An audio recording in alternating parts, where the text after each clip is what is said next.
I made a mistake last night. Maybe I can make it right.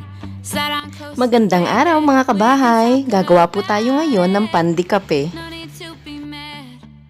Hate to see you sad. Yes, I know I'm crazy, crazy bad. Una po, magtunaw po muna tayo ng 1 tablespoon na instant coffee sa mainit na tubig. Saka ako nagdagdag para maging 600 ml. I just wanna live. Pagsamahin na rin natin ang flour, salt at instant yeast. Haluin lang po nating mabuti. It's just how I show my love. Darling, can I live it up with you? I'm a Isunod na natin ilagay yung sugar at yung coffee na tinimpla ko kanina. Haluin lang po natin ito hanggang sa matunaw yung sugar. live it up with you.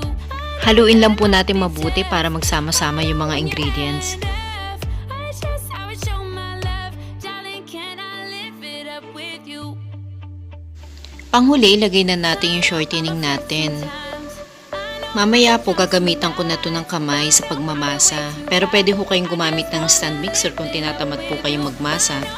Alam niyo mga kabahay, first time ko po ginawa itong Pande Kape na to. Pero yung pinakang tinapay niya, matagal ko na yung ginagawa, Pande Monay yung tawag ko dyan. Ngayon, naisip ko, lagyan ko kaya ng flavor na kape, kaya inatuhan ko ngayon. Try natin mamaya kung ano magkakalalabasan niya. Nilagay ko na po sa table. Mamasahin ko po ito ng mga 15 minutes. Habang minamasa nyo po yan, nawawala yung lagkit niyan. Nagiging smooth na po yan. Yung 15 minutes na po yun, tamang-tama na yun. Sa mga baguhan po, yung 15 minutes, okay na sa pagmamasa yun. Nung una po ako nanggawa ng tinapay, basta minasa ko lang. Akala ko basta-basta masa lang yun eh. Nung naluto, nag-amoy beer at saka para siya malagkit. Pero wala po akong bakery ha. Sa bahay lang po ako talaga. Pang sarili lang po namin itong ginagawa ko. Natutuwa lang naman po ako mag-bake.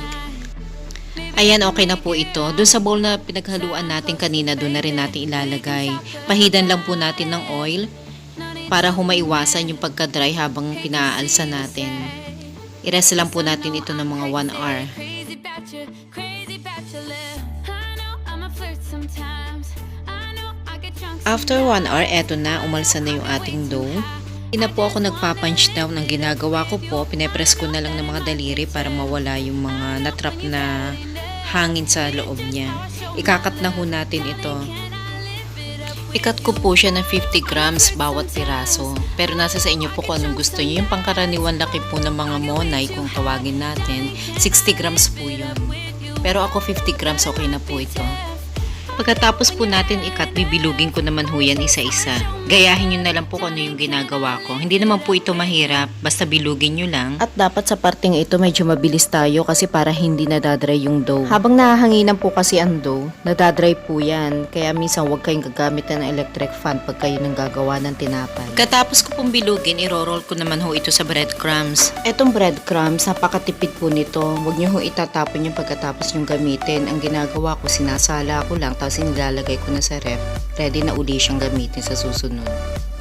Sa recipe po na to, nakagawa ko ng 39 piraso. 50 grams ang bawat laki. Bawat timbang po niya, 50 grams.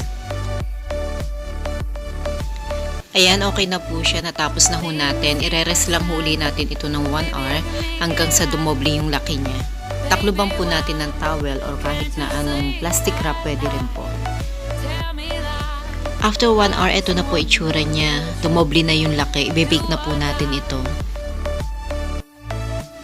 I-bake po natin ito ng mga 15 to 20 minutes sa preheated oven na 350 degrees Fahrenheit. Naku, kung naaamoy nyo lang po, super bango niya habang naluluto. Ayan, luto na po ang ating Pande Kape. Mga 20 minutes ko po siya niluto. Dapat kasi golden brown at medyo malutong yung ibabaw. Tara po, tikman na natin. Naku, medyo mainit-init pa ho to. Ayan. Ayan, super lambot po niyan. Kita nyo naman. Ang lambot po. Tikman ko po.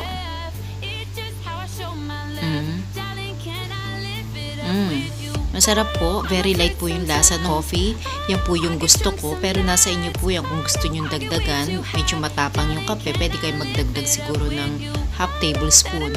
Pero sa akin, okay na ho yung lasa nito. Ito ho yung gusto ko. Mga kabahay, nagustuhan niyo po ba ang aking video? Please like and subscribe and don't forget to hit the notification bell. Maraming salamat po.